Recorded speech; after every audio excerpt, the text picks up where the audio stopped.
Boa noite, olá, meus raios de sol.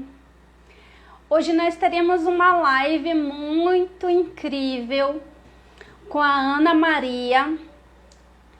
A Ana Maria, ela é pedagoga, ela tem especialização em arte e educação.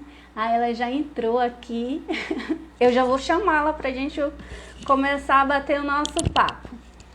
E a gente vai falar hoje sobre meditação, uma coisa tão necessária nos dias de hoje, principalmente nesse pós-pandemia, onde ficamos todos muito agitados, ansiosos. E a meditação ela tem um papel fundamental.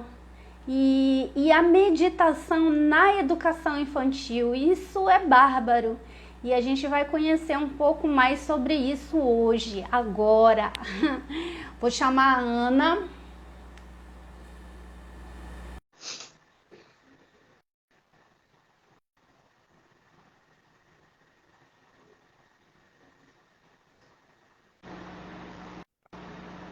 Boa noite! Oi, Silvia. Aí eu acho que eu vou ter que colocar o meu fone porque eu não te ouço.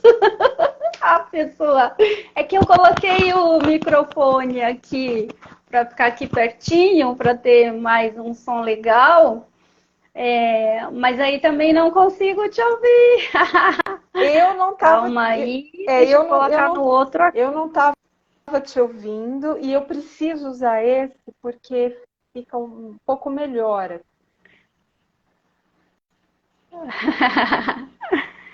Ah, Tudo bem agora eu agora? tô Tudo ouvindo. bem? Então, boa noite, Silvia.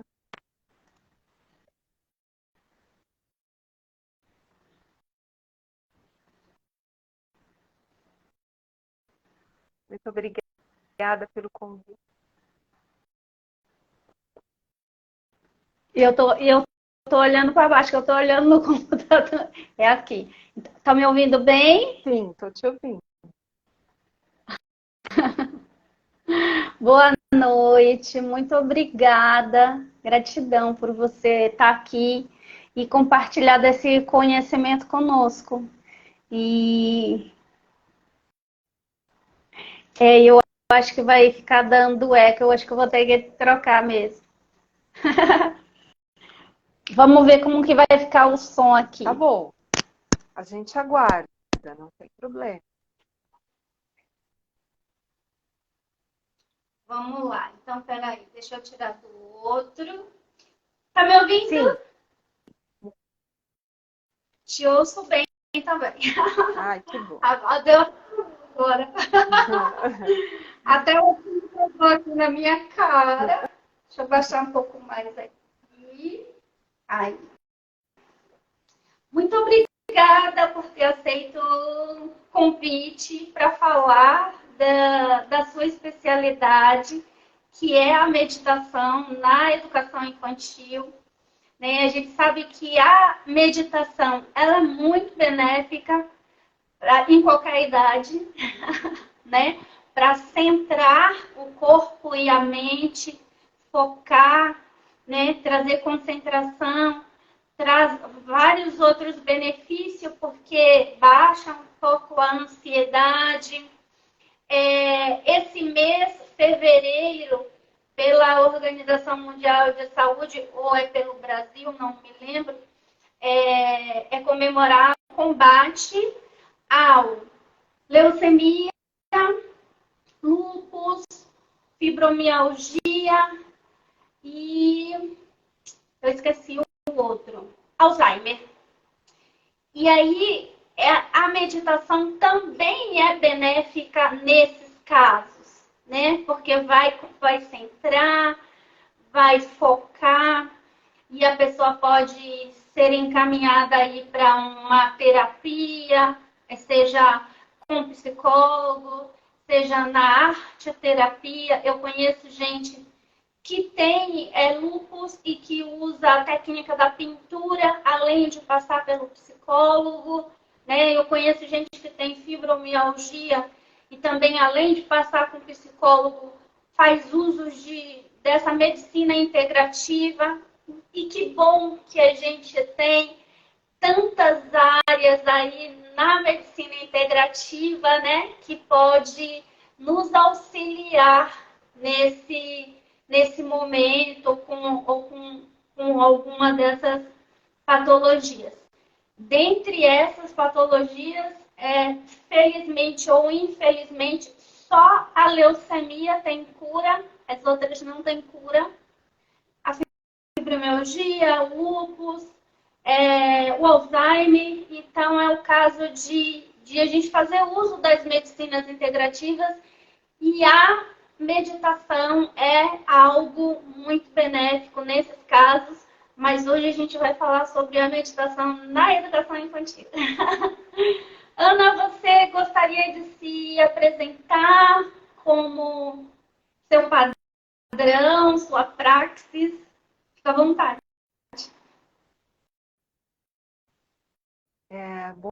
Boa noite, estou vendo a Núbia aqui, então deixar um abraço enorme para todos que estão aqui, um abraço muito carinhoso à Núbia. A Núbia é coordenadora de um programa lindo de valores humanos, da qual Silvia e eu fizemos parte há algum tempo atrás. Então, um abraço grande para vocês. Eu me chamo Ana Maria, sou pedagoga, arte educadora, apaixonada pela educação, por conhecimento, por processos educativos. Iniciei uma pós em neuropsicopedagogia institucional e sou autodidata, curto estudar outros assuntos e tenho uma relação com a prática de meditação Raja Yoga há quase 20 anos. E vivi experiências assim, mais intensas no início, quando eu comecei a praticar e a estudar essa linha de meditação. E com o tempo, eu fui modulando a intensidade da minha prática, fazendo adequações e descobri um caminho lindo, incrível, de conexão comigo, de conexão com a energia do universo, a energia divina, o sagrado, que alguns podem chamar de Deus e outros usam outros nomes e outros nem usam a terminologia Deus. Mas esse sagrado, esse divino que eu acredito e sinto na minha vida, permeando, né, a nossa vida física, a natureza. E eu senti um chamado na escola de meditação da qual eu fiz parte para desenvolver um trabalho com crianças no ambiente dessa escola de meditação. Tem a sua sede na Índia e tem também vários pontos, né, várias escolas no Brasil e a sede no Brasil aqui em São Paulo. E essa experiência foi incrível, porque uma pedagoga aprendendo a meditar e sendo agraciada com o convite de levar a prática de meditação no espaço da sua escola com crianças. E depois essa prática se estendeu para o meu trabalho com crianças de organizações sociais. E aí vieram cursos. O yoga entrou também na vida, prática de yoga. Eu que nunca gostei de praticar atividade física, a minha atividade favorita sempre foi a caminhada. E aí eu me vejo meditando, praticando yoga, vou estudar e a partir daí eu desenvolvo o meu percurso de prática de meditação e de yoga com crianças. E também ajudando professores que não praticam yoga, que não praticam meditação, a levar deles para a sala de aula, trabalhando respiração, trabalhando relaxamento, massagem, brincadeira, e toda uma integração entre as crianças, porque o objetivo não é fazer com que as crianças fiquem paradas, não é da natureza da natureza. É a expansão, é a extroversão. E a proposta que eu acredito, que eu desenvolvo, que eu trago, é valorizar os momentos de extroversão e gradativamente trazer para introversão. E aprender isso tudo através do corpo. Acho que é um pouco disso, Silvia. Aí a gente vai fazendo um jogo aqui. Não estou te ouvindo. Será que sou eu? Você me ouve? Ah, você Eu fechou. tinha Tá. desligado o microfone. Traz um sentido de corporeidade, né? E aí a criança tomando consciência do seu corpo, dos movimentos, das sensações, né? As emoções que são provocadas a cada movimento e de como se sente bem, né? De como se sente melhor e de como quando para, né? Quando assenta, como se sente, como esse sentimento de silenciar. Eu acho isso muito rico, embora a gente acostumou ouvir que a criança tem que ficar arrumadinha, bonitinha, né, sem se sujar. Né? E na faculdade, você é pedagoga, eu também fiz pedagogia, a gente aprende que a criança quieta é uma criança que está passando por algum problema, né? Seja emocional ou de ordem familiar, mas essa criança precisa ter a sua agitação e na sua agitação também ter um momento de aquietar-se, mas é um momento e não o tempo inteiro. Muito menos na escola, né? Eu tenho acompanhado trabalhos, atividades, propostas de profissionais. Hoje nas redes sociais, né, a gente encontra muitas pessoas fazendo propostas, né, e propostas que são interessantes, legais. E há um tempo atrás eu vi um trabalho que era uma proposta assim, de acalmar, né? Como acalmar a sua criança, como acalmar o seu filho, como acalmar os seus alunos.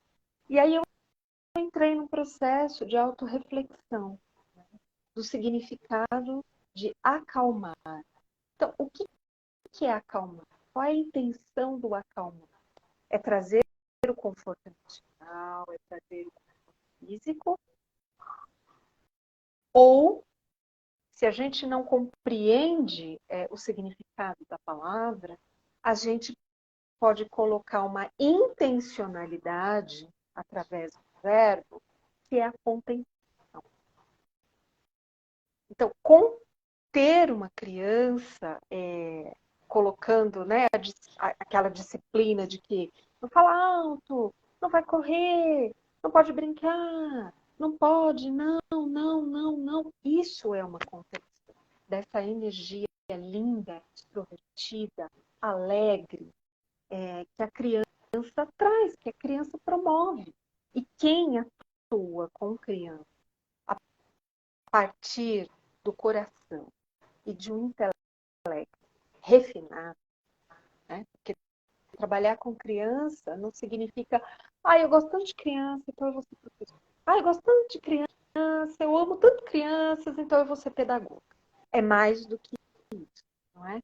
Então, quando a gente estabelece essa relação com a criança de amor e de um intelecto limpo, claro, nós nos colocamos ora como mestres e ora como aprendizes.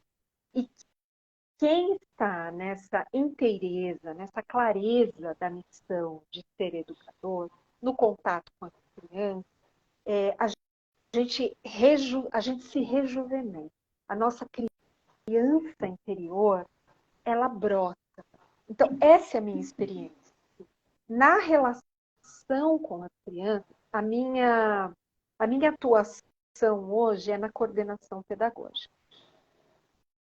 Mas existem várias situações em que a gente fica com as crianças. O educador, né, aconteceu alguma situação, enfim, são tantas as demandas, que o encontro com as crianças acontece. E eu vivo esses momentos. Então, esse olho no olho, o tom de voz, eles estão gritando, a gente não vai gritar. E esse contato, ele rejuvenesce. Ele é melhor que ácido hialurônico. Tudo bem, a gente pode usar o ácido, mas é muito legal. A energia vai lá para cima, não é? Isso traz uma vitalidade, uma alegria. E quando a gente, né, quando eu proponho a prática, porque eu também atuo como professora particular para pequenos grupos, né, até 6 crianças. Eu estou atuando no perto de casa e é incrível, né? Um grupo menor. Então eu tenho várias experiências em vários momentos de atuação com as crianças. E é incrível, né? Essa semana, uma menina, né, deu uma aula para mim de chakra. Silvia, a partir disso que você disse, nós fizemos um processo respiratório em que o objetivo era prestar atenção na inspiração, na expiração, não precisava pensar em mais nada. E observando como é que a inspiração e a expiração, a concentração nesse ato físico, biológico, como é que isso ia reverberando, como é que isso ia chegando no corpo. E aí eu perguntei, o que é que vocês sentiram? E ela disse, olha, meditar é alinhar os chakras que estão isso, e eu assim, falei, bom, então é isso, vocês não têm aqui, já entenderam, vocês sabem, né? E é muito incrível, né? E esse pós-pandemia, quer dizer, a pandemia não acabou. Oi, Antônio, tudo bem? Boa noite. A pandemia, ela não terminou, mas o ápice que a gente viveu, e aí aconteceram experiências incríveis, Silvia, porque eu tive a oportunidade de conduzir aulas online e eu na minha cabeça, né, dizia assim, gente, não vai ter o mesmo efeito, né, porque o efeito do presencial é incrível, né? O relaxamento, o yoga nidra, e eu pensava, gente, isso não vai ter efeito, mas vamos lá, é o que a gente tem, a gente vai fazer. Lê do engano. Então, 40 minutos de atividade online e as crianças diziam, não, mais 10 minutos, não, vamos ficar mais. E elas estão com um aspecto emocional, afetivo, o relacionamento intrapessoal e o relacionamento interpessoal com o foco. Esse é o foco. Essas são as demandas. Trabalhar a inteligência emocional, a afetividade entre eles, a afetividade do educador com ele, deles com o educador, é a base. Sem isso, nós não vamos construir nenhum processo de conhecimento formal, de vivências, de experiência, de aprendizagem com as crianças, com as crianças lá no encontro. Agora eu devolvo para a gente fazer essa troca. Eu não tenho experiência de educação infantil, né? Eu sou uma pedagoga que fez pedagogia para trabalhar com conteúdos. Então, eu fui 15 anos para a área editorial e era a questão dos conteúdos. Mas a vida me puxou para a sala de aula. Mas a minha experiência é de adolescente e jovem, né? Eu dei aula muitos anos em ONG, com jovens aprendizes e no ensino superior. E aí é engraçado você falar essa questão da experiência da meditação com as crianças, porque no jovem aprendiz há uma categoria deles que quando vai para o mercado de trabalho através do programa de jovem aprendiz, 2 vezes na semana eles voltam para a ONG para fazer esse horário de 6 horas de trabalho, só que dentro de sala de aula novamente. Então, assim, eles trabalham 3 dias na semana e 2 dias na semana eles têm uma educação continuada de jovem aprendiz dentro da ONG. E eu tive a experiência de ministrar aula, que normalmente eram 3 horas aulas, mas também para esse grupo de 6 horas aula, com um intervalo. E aí é muito puxado, né? No primeiro momento eu falei, gente, isso é insano. Mas é o projeto de aula, de trabalho-aula, né? Eles têm que cumprir aquele horário do trabalho, que são 6 horas aula. E aí eu falei, o que eu vou fazer com essa galera? E imagina que adolescentes, né? Então eu tinha aluno de 14 anos e tinha alunos de 17 anos. Eles normalmente de escola pública e que ia para ONG, tinha alguns acessos, enfim. E aí tinha um programa de aula na ONG, que ficava muito a critério do professor de como montar essas aulas. E o que eu fazia com a minha experiência de meditação? Colocava todo mundo para fazer meditação. Então eu chegava e eu ancorava essa galera, porque imagina eu com essa voz de timbre lírico que Deus me deu, né? Essa cara de menina e para interagir ali com, muitas vezes, com 30, 40 jovens numa sala de aula, que eles não podiam circular pelo corredor e tinham que ficar naquela salinha, até porque nas outras salas também tinham aula e não podia fazer barulho no corredor. E aí você fazer esses jovens ficar dentro de uma salinha para ouvir um conteúdo de almoxerifado, de administração de escritório.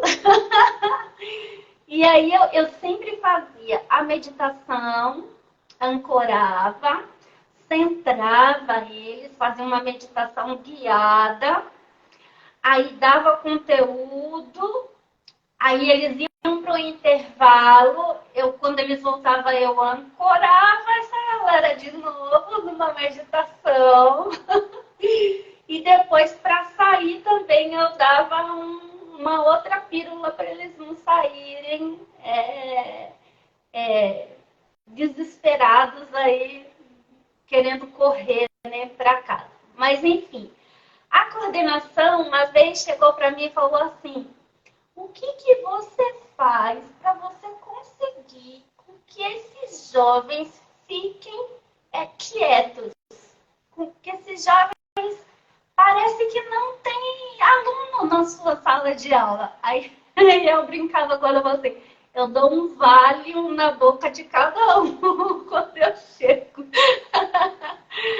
Mas o que eu queria falar também era o seguinte: teve um dia que por causa de greve com o metrô, eu atrasei cerca de 1 hora.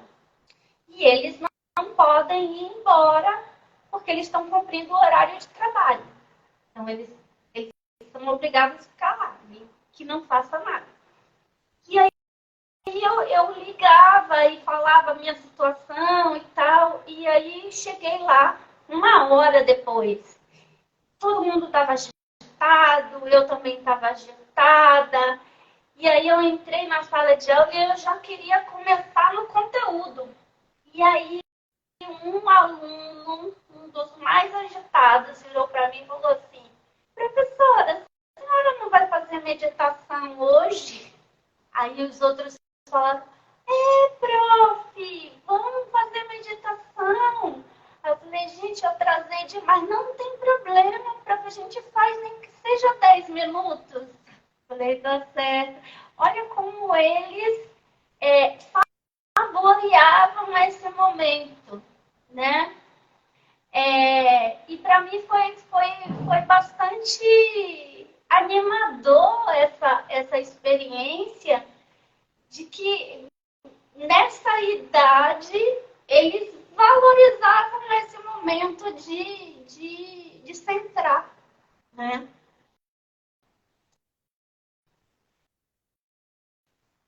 E é muito legal, Silvia, isso que você traz, porque eles acabam se tornando multiplicadores. Então, eu acredito, eu me empenho e eu trabalho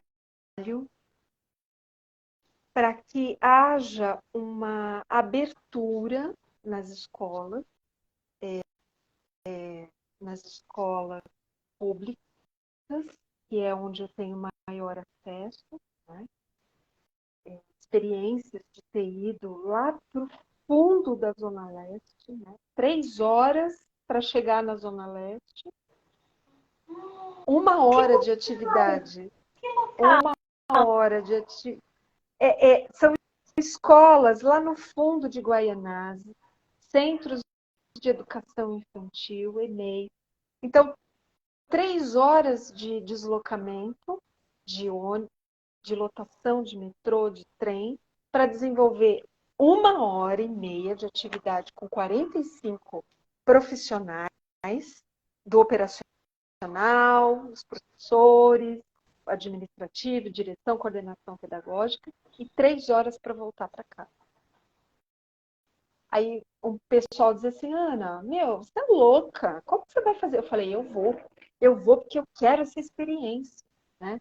E ouvir dos professores: ninguém vem, os formadores não vêm, ninguém quer vir para cá, nós estamos abandonados e esquecidos, não é? Aí o meu coração ficou mais feliz ainda.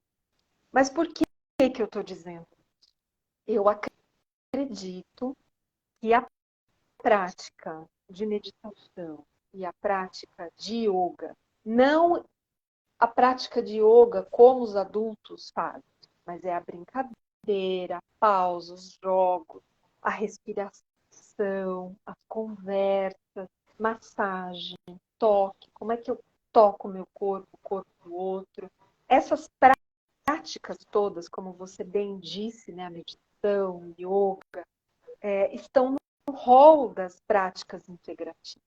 O Ministério da Saúde do nosso país valida meditação e yoga são práticas ancestrais e nós temos no ambiente educacional, eu ouvi isso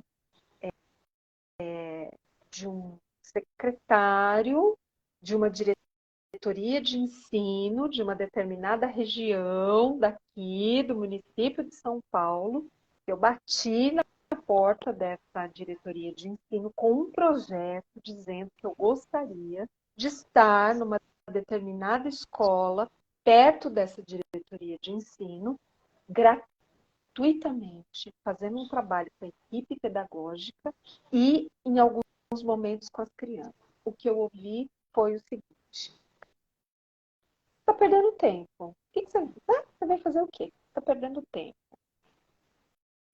Porque X% das crianças de determinada escola, da região Z,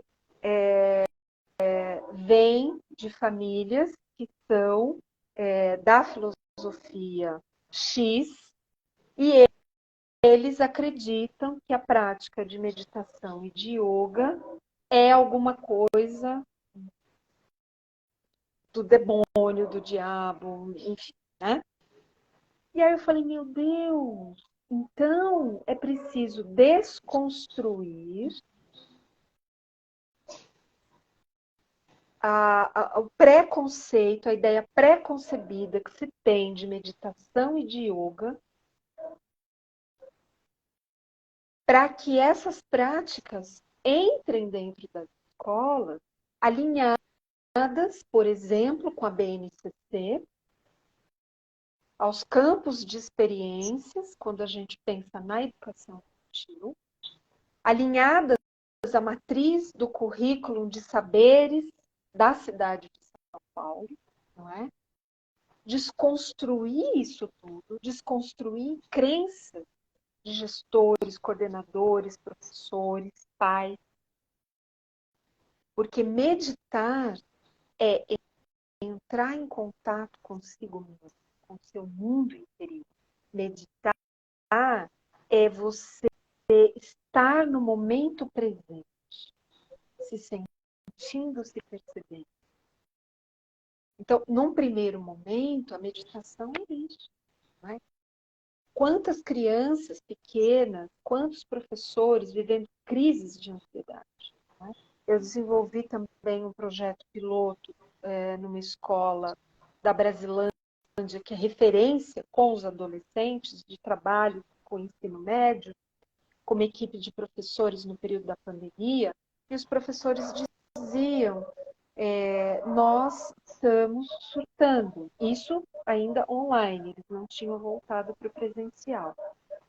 Então, meditar é muito isso que os seus alunos disseram. Eles foram extremamente sábios e você é uma mestra sábia.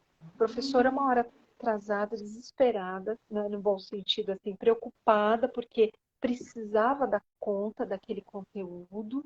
Os meninos estavam lá, toda uma estrutura pedindo isso, e eles dizem, sabiamente, professora, 10 minutos. Aí inverte. Aí eles foram os mestres. Então, voltando, eu acredito e eu batalho muito para fazer essa desconstrução, não é?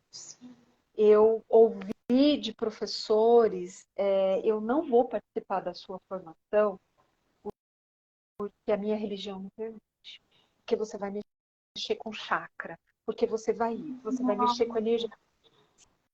Sim, tem a ver, né? O trabalho energético com os chakras, mas nós estamos falando das crianças. As crianças são yogis por natureza. As crianças, quando estimuladas desde pequenas, elas estão em contato com os elementos. As crianças não entram nesse movimento lógico, racional, que nós adultos entramos. Elas querem viver a experiência. Elas querem bem-estar. Quando elas sentem a experiência e vivem a autorregulação através da respiração, do trabalho com a mente, eu presencio crianças fazendo mediação. Uma criança pequena chamando o amigo, pegando na mão e dizendo, olha para mim, vamos respirar. Isso não tem preço. Não é? Então, é uma barreira. Existe uma barreira, porque existe o modismo também, a moda da meditação, a moda do yoga, a moda em termos de moda e a moda, inclusive, de vestimento, de acessórios, de um monte de coisas. Mas vale lembrar, já vou devolver para você, que são práticas que existem no mundo há mais de 5 anos. E, e quando a gente pensa na ancestralidade, trazer essas práticas para o ambiente formal ou não formal de educação significa a gente se conectar com o saber que está em nós. Mesmo nós aqui morando, hoje, nessa vida, no Ocidente. Né? Cristo meditava, Buda meditava. Né? Os nossos líderes dos povos originários, e você que tem uma sabedoria mais profunda do que eu em relação à prática, nós sabemos que eles entram em processo de conexão profunda. Né? Então, esse é o meu trabalho. Eu acredito e vivencio as crianças pequenas, experimentando isso, eles vão crescendo com esse saber que está dentro. E antes de devolver para você, quero dizer também que nós estamos observando meninas menstruando. É o caminhão do lixo, desculpem, ele está passando. Meninas menstruando com 8 anos. Meninas que estão menstruando com 8 anos, e existem estudos em relação a isso, tem a ver com o aspecto hormonal. Tem a ver com o tipo de alimentação, com estímulos que a criança recebe. E existem estudos também, não é, com um grupo francês, de que a prática de meditação e de yoga aplicada, desenvolvida, estimulada com crianças pequenas, ajuda essas crianças a manterem um ritmo de desenvolvimento hormonal mais tranquilo. Não existe antecipação. Porque a nossa sociedade hoje ela está estimulando a antecipação de tudo. Não é? A roupa, tudo, enfim, todos os hábitos. Então, quando a gente coloca que a meditação e o yoga ajudam no aspecto emocional, afetivo, físico, relaxamento, é tudo isso, mas existe uma profundidade maior em relação a esses benefícios. Estou devolvendo para você, além. Falando num processo macro, essa estimulação, esse amadurecimento precoce, mas também, e pior, que não tenha um desenvolvimento interno, né? Essa afloração, ela é externa, ela não é regulada, né? E aí, o que acontece? Fisicamente está crescido, mentalmente não está desenvolvido. Porque não há intenção de que você se conheça. E a meditação é um processo de autoconhecimento. Você toma conhecimento da sua respiração, do seu corpo, das emoções que são provocadas no seu corpo e na sua mente. Então, não há interesse de que essas pessoas sejam autônomas. E hoje eu tenho feito um trabalho com mulheres, e é engraçado que mesmo lá nos 20 anos eu já fazia um trabalho com mulheres com 40 anos. Agora eu sou essa mulher de 40 anos. E aí continuo vendo mulheres que cresceram por fora e que amadureceram no processo árduo da vida, mas que não se conhecem. Mulheres que desconhecem seus gostos e nos mais simples e nos mais básicos, de que fruta que você gosta, de que cor que você gosta, né? de que tipo de passeio você gosta, que tipo de comida, e tá sempre à mercê do outro, né? Então, é gente que não para se conhecer, né? E vive por ditames externos, né? As modinhas. E aí, como você falou dos povos originários e dos meus ancestrais, que eu faço parte desses dois grupos, meu pai é de cultura africana e minha mãe é de família indígena. E aí, esses dois povos, eles têm um processo de incubação, né? De detox alimentar. A gente passa por períodos de detox alimentar e isso é extremamente importante e faz uma diferença grande no seu corpo, né? E esse detox alimentar também contribui para o seu processo de autoconhecimento e de desenvolvimento, porque você começa a prestar atenção de como o seu corpo está reagindo. E aí existem períodos, tanto na cultura indígena, dos povos originários, quanto na cultura afro, de práticas que a gente se recolhe, né? E seja aí 7, 14, 21, 28 dias, com uma alimentação leve e períodos de recolhimento, que não é chamado de meditação, porque meditação é um nome eurocêntrico, né? Vendido nessa embalagem, mas que a gente passa por um processo de renovação interna e renovação de votos daquilo que a gente veio para ser.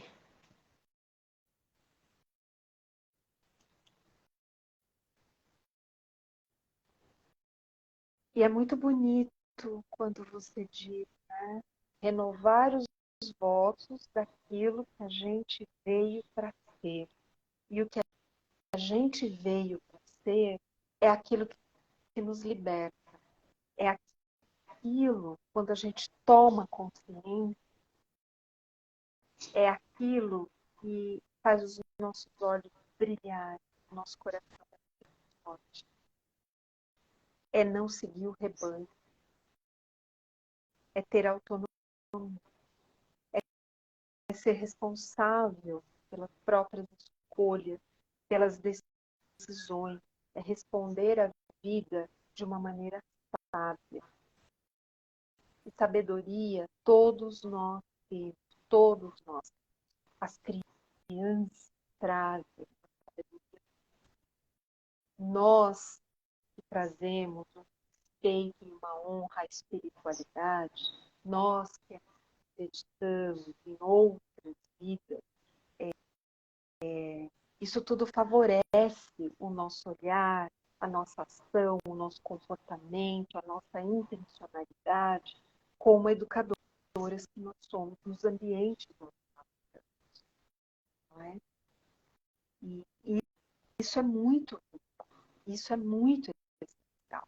Nós não fomos educados, né? Você é mais nova que eu, mas as nossas gerações, as gerações dos nossos pais, nós não fomos educados muitas vezes no ambiente familiar e no ambiente de educação formal, que traz a sistematização do conhecimento da humanidade, né, que vai organizando esses saberes, nós não fomos educados para trabalhar a escuta ativa. Nós não fomos educados para trabalhar a resolução de conflitos. Né? O que a gente ouvia? Eu mando e você obedece. Nós não fomos educados para fazer esse olhar interno para as nossas emoções.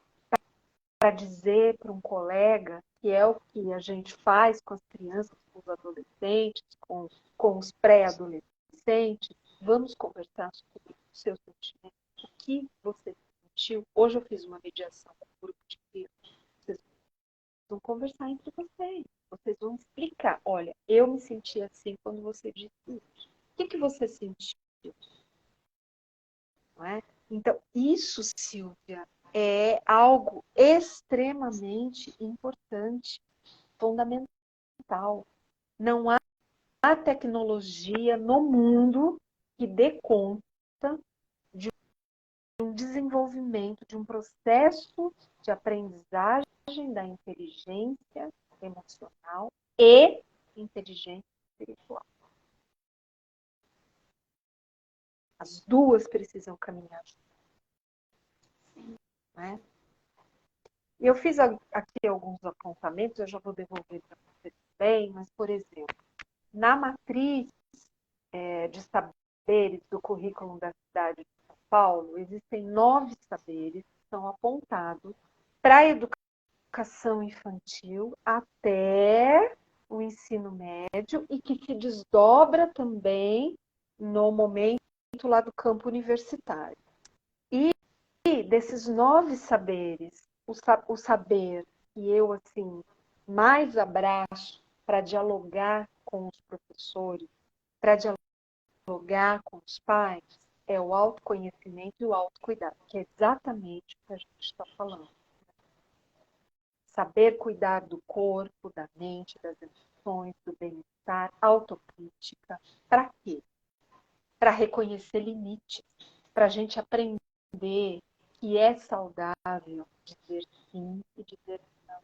Que a gente precisa dizer sim a partir do nosso autorrespeito, do respeito ao outro. Que a gente vai dizer não a partir do nosso autorrespeito e do respeito ao outro. As crianças têm dito, se eu não fizer o que ela quer, ela vai deixar de ser minha amiga. Vamos parar, vamos refletir sobre isso. E autoconhecimento e autocuidado através da meditação, não é só a meditação, mas através da meditação, de posturas psicofísicas do yoga, de relaxamento, de compreender a dinâmica da respiração. O que é respirar com o peito aqui comprimido? O que é fazer uma respiração abdominal? Não é? São práticas que vão ajudar nesse autocuidado. Autoconhecimento e autocuidado, na minha experiência, na minha prática, não se dá no campo exclusivo do intelecto e da lógica. É a experimentação sensorial que vai marcar ali a experiência que vai se transformar em saber, e esses meninos e meninas e crianças, eles vão criando o que eu chamo de uma mochila de ferramentas. A ferramenta da respiração, a ferramenta do alongamento. Então, eu estou diante de uma situação, o que eu posso fazer comigo para me autorregular? Eu vou respirar. E aí existem séries de respirações que a gente vai trabalhando com os pequenos até os critérios, para que eles aprendam a dominar a ansiedade, o medo, o pânico, a vergonha, a timidez. E o mais lindo, eles multiplicam dentro de casa. Eu ouço as crianças dizendo, Ana, você tinha que chamar minha mãe para uma atividade assim. A minha mãe precisa muito fazer isso. E aí a gente tem práticas, inclusive de massagem, que não é simplesmente chegar no corpo do outro. E aí eu digo, olha, mãe, uma autorização para você chegar no corpo do outro. tem um jeito de pedir. Depois que o outro autoriza, tem um jeito de chegar. E como é bom quando o outro chega com respeito, com carinho. E como é bom fazer uma massagem, fazer um cafuné, né? Então veja a amplitude que é essa sensibilidade do educador, que precisa começar com isso. um educador que grita, vamos fazer silêncio, agora é hora de... Não existe isso, não é coerente, não é? Então, essa é a minha missão. Essa é a minha missão de alma comigo, e as práticas que eu desenvolvo é a partir das minhas experiências comigo, dos meus registros das de fato comigo mesma, e evidentemente de estudo, pesquisa, campo acadêmico, campo mais formal, né? E até o final de fevereiro, comecinho de março, vou lançar um e-book com dicas e práticas para ajudar pais e educadores aí com algumas dicas para inspirar crianças de 6 a 10 anos a relaxar. Então vai sair aí fresquinho, a gente, né, tô organizando tudo e tudo isso não pode ficar parado, né? Tem que circular. Não, Mais circular, melhor. não. E eu trabalho do outro lado, com os adultos. E principalmente com as adultas, né? No ensino superior, também, eu tenho essa experiência aí de 8 anos de Unip, com jovens. Eu tive alunos em graduação que tinham também 45, 50 anos, né? E a relação sempre foi também desse jeito. Esse é o meu estilo de falar, esse é o meu estilo de portar. A minha alma é desse jeito em qualquer lugar. Seja num ambiente aberto ou numa sala fechada, a minha altura é essa, né? E aí tinha gente que brincava assim comigo. Como é que você dá conta de uma sala de 70, 90 alunos jovens? Eles te respeitam, eles te ouvem. E eu sempre respondia que, como não, né? É a minha alma quem vai primeiro, né? Guiar o campo ali para passar. Teve uma turma do 5º ano que eu estava lecionando psicologia do consumidor. E entrava muito em Freud, né? Nessa psicologia que entra na comunicação para despertar desejos. E a gente tinha que fazer um trabalho de pesquisa com exposição. E todas as aulas eles estavam sempre muito quietos, né? Era difícil ter um burburinho. Eu ainda cheguei a falar para o meu coordenador, eu não estou entendendo nada do que eu estou falando. Porque eles estavam muito quietos, assim, né? E eu dava algumas coisas e eles pesquisavam outras e vinham tirar alguma dúvida. No dia da exposição, eu tive uma surpresa tão grande e o coordenador veio e falou assim: parabéns, o trabalho ficou lindíssimo. Eu falei, e eu achei que eles não estavam entendendo nada que eu estava falando. Mas eles pegaram todo o conceito e trabalharam coisas incríveis, desde calçados veganos a donos de pet que faziam interação no Parque Ibirapuera. E aí tinha uma pesquisa com fotos, e a exposição foi de fotos, fotografia, e aí eles colocaram os conceitos. E eu falei, gente, eu achava que eles não estavam entendendo nada do que eu estava falando, mas eu estava falando essa linguagem do coração, e que eles entenderam muito bem.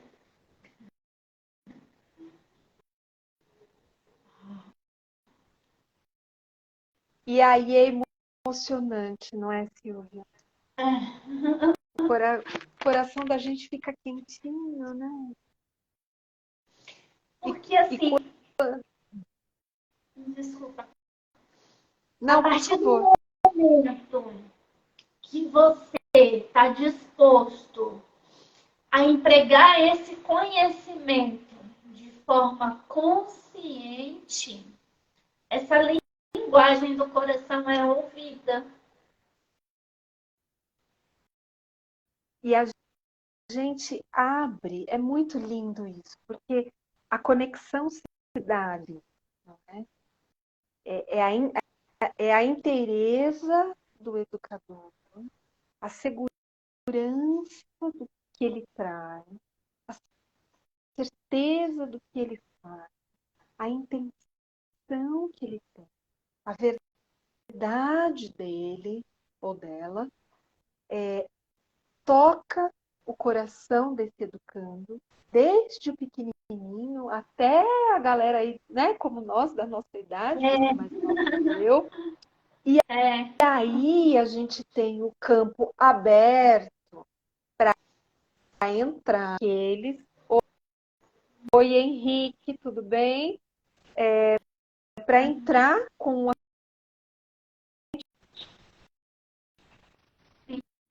E eu acredito nisso, Silvia. É pela porta do coração. E a partir da nossa verdade. E os educadores, né? Uma boa parte, uma parte significativa dos educadores, independente de escola pública ou particular, estão vivendo contextos muito delicados. Contextos, demandas pessoais, coletivas dentro da comunidade escolar, as demandas das crianças, dos jovens, dos adultos, das famílias. Então, nesse momento, é muito diálogo, é muita escuta e, sobretudo, menos julgamento. Não cabe julgamento, não cabe crítica, mas uma construção, um entendimento profundo de como se dá o sistema do indivíduo, da família, da escola, como a sociedade impacta e a força que a gente pode trazer para todas, não é? E eu tive a oportunidade de lecionar para o antigo magistério, né? Deve ter gente aqui que nem sabe o que é isso, né? Eu nem era formada ainda e fui convidada para lecionar, para formar professoras que iriam trabalhar com a educação infantil. Isso, gente, faz muito tempo atrás, tá? E era muito incrível porque, assim, muito jovem, não é? E eu já trazia isso comigo. Né? Essa linguagem do coração, essa força para que essas pessoas se desenvolvam. Eu sou um instrumento, eu estou aqui para facilitar o processo. E é lindo como aconteceu com os alunos, Silvia. Né? Eles não estão entendendo nada. E, de repente, a surpresa incrível, maravilhosa. Esse é o papel do educador. Eu acredito nisso, eu trabalho com isso, eu me esforço. Existem desafios? Existem, pessoais, coletivos. E eu dizia para as alunas, olha, não vá trabalhar com criança porque você ama. Amar a criança não é suficiente para você estar numa sala de aula. O amor é importante, mas ele não é suficiente. Não é só o amor. Não é? E disse para esse grupo de professores, não é? Nesse período de pandemia, dessa escola lá da Brasilândia, de ensino médio, que é referência, X% dos meninos entraram em ETEC. A Brasilândia é um dos bairros mais violentos da cidade de São Paulo, e eu trabalho com famílias, crianças da Brasilândia, mais para a região central ali da freguesia do Alto. E eu dizia, gente, você não está feliz? Deixa o que você está feliz. Ana, mas às vésperas de me aposentar. Então você cuida de você, para que você deixe um legado lindo. Se você entrou com uma energia linda, honre a sua história profissional, pessoal, se organiza para fazer o seu melhor e saia desse processo bem. Se você não aguenta, para de reclamar, pede exoneração e assuma a responsabilidade daquilo que você quer para você. Sempre falei isso, viu, Silvio?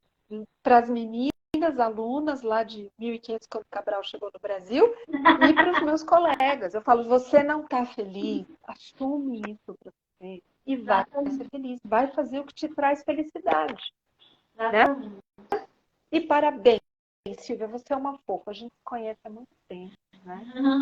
E quando você diz, eu sou assim, a minha voz é essa, é verdade. É isso. Né? É muito difícil uma pessoa me tirar do sério, né? Já aconteceu, mas isso a questão é só por pura falta de respeito. E muitas vezes não é comigo, mas a falta de respeito, o grito e o palavrão com o outro, eu também não aceito. Porque me tratar bem, porque eu tenho conhecimento, porque eu tenho uma profissão, porque eu sou dessa ou daquela empresa, não faz ser uma pessoa boa se você não trata o outro, se você trata o outro diferente. Então eu me posiciono. Então, para essas pessoas, eu tenho uma voz mais ativa. Outros é a linguagem do coração. Mas somente respeita o outro e quando me desrespeita. Aí eu tenho uma voz mais alta. Não, esse é o padrão.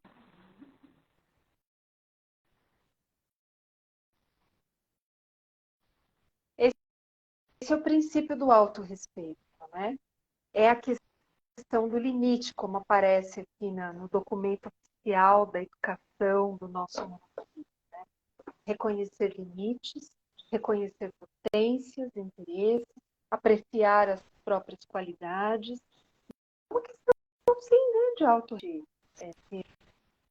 Ter uma energia, uma força na nossa voz, para dizer, olha, assim não, aqui não. Né? E fazer essa modulação. Né? Muitas vezes eu uso essa estratégia com as crianças. Né? Eu faço muitas brincadeiras, eu uso muitas metáforas. E né, quando eu fico assim brava, e eu começo sempre pelas metáforas. E eles param e olham assim para mim. Mas será que ela está brava? Será que ela não está? O que está acontecendo? Eles ficam enlouquecidos. E à medida que o diálogo vai se dando com eles, eles vão entendendo. Né? E hoje um pequeno, ele chegou e disse assim, Ana, eu quero te pedir desculpa. 9 anos, eu quero te pedir desculpa, porque você queria me ajudar ontem e eu fui muito mal educado com você. Eu falei, claro, nossa, eu super aceito as suas desculpas, vamos dar um abraço aqui, não é? E aí no final eu disse, e eu disse para ele, eu estou aqui para contribuir com você. Se tiver algo também que você não concorde, diz para mim que você vai me ajudar. Mas o meu movimento ontem, a minha orientação, foi para te ajudar. E é porque eu te amo, é porque eu gosto de você. Se eu não gostasse de você, eu ia ver você ali sentado sozinho do lado, e eu não ia, deixa ele lá. E não Eu não acredito, né? É lindo demais, né, Silvia?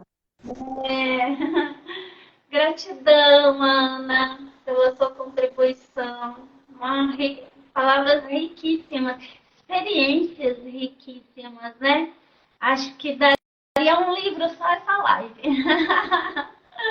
A gente poderia Quem sabe? desdobrar. Mas aí, realmente Sim, a claro. gente precisa, dentro do campo da sala de aula, trabalhar mais esses pilares, né? Da convivência, do ser e da convivência. Isso foi deixado de trabalhar durante muito tempo. E aí eu vejo cá do outro lado, principalmente mulheres, né? Porque o homem já tem uma certa postura, né? De ser o provedor, o protetor, o altivo, o autônomo. E a construção do feminino foi completamente diferente. Então, eu observo do lado de cá mulheres crescidas e que não amadureceram internamente. Amadureceram com as palavras da vida, né? Com a dureza da vida. Mas muitas não se conhecem. E quando você coloca nessa situação de uma terapia integrativa, de um ritual, de uma meditação, você vê essas mulheres desabarem. Primeiro desaba e depois elas começam a reconstruir, né? E a aflorar. Em dezembro, em final de novembro, eu fiz um curso de ervas e uma dessas mulheres, ela já é aposentada da área bancária e ela parava para conversar comigo e ela falou assim, nossa, eu às vezes eu não tenho atividade programada para fazer, mas me sinto incapaz de sentar, silenciar ou ler um livro, porque tem uma voz na minha cabeça dizendo que eu não mereço, que eu estou vagabunda. E eu achei aquilo uma tristeza tão grande, né? Numa pessoa que já está aposentada e que ainda se sente presa nesse padrão por a sociedade impor, a família impor, e ela ainda é essa mulher de fazer, fazer, fazer, cuidar do outro e não cuida de si. E o meu foco é esse autocuidado, autoconhecimento para um autocuidado e uma autocura. Essa é a intenção desses canais. Isso é lindo, Silvia, e indiscutivelmente o caminho é esse, né? E a gente, né, você do seu lado, trabalhando essas mulheres, algumas mães, tias, talvez que podem ajudar as meninas, as pequenas, que vão se tornar mulheres, a já irem desenvolvendo esse senso de valorização, de que eu sou uma menina, eu estou me tornando uma mocinha, estou me tornando uma mulher e eu tenho direito de dizer sim, de dizer não, de fazer as minhas escolhas, de ser respeitada como ser humano, como mulher, no corpo feminino, ou aquelas pessoas que gênero também. bem, que haja esse respeito, que haja essa consideração, porque o sofrimento dessas pessoas também é muito grande, né? Sim. Muitas de rejeição da própria família, de não compreensão, de não entendimento, e ficam sufocadas, né? Ficam sufocadas por não poderem estar a partir da alma, aquilo que a alma grita e pede, né? E eu quero agradecer muito a você pelo convite, Eu que né? Eu fiquei assim, estamos vamos fazer um roteiro, vamos fazer. Daí eu percebi que o seu movimento não era esse. Eu falei, gente, o movimento da Silvia não é esse. Aí eu criei aqui umas anotações, né? A professora já viu, né? Fiz umas anotações aqui, falei, não, eu vou levar em algum momento, mas adorei a gente não ter um roteiro definidão. Foi muito bom. é a Muito nossa obrigada. Muitas experiência e é a verdade do nosso coração. é isso aí. Se tem uma coisa que eu aprendi na escola de meditação, A emoção, a emoção. que a gente passou, é que as pessoas não escrevem palestras, né? Porque já está tudo aqui. É vivendo, né? A experiência ela é vivida. Essa é a linguagem do coração. Que é potente. Gratidão. Muito obrigada. Vou fechar aqui para a gente deixar gravado, né? Senão não fica. Muito Muito obrigada, obrigada. uma boa noite. Boa noite. Obrigada a todos e todas pela ilustre presença. Até mais. Amanhã eu terei uma live aqui com uma taróloga, que a gente vai abordar um outro tema que as pessoas precisam para ter um autoconhecimento e um conhecimento dessa área. Se amar e se cuidar é o foco principal. Beijo, muito obrigada. Muito obrigada. Boa noite. Tchau. Boa noite.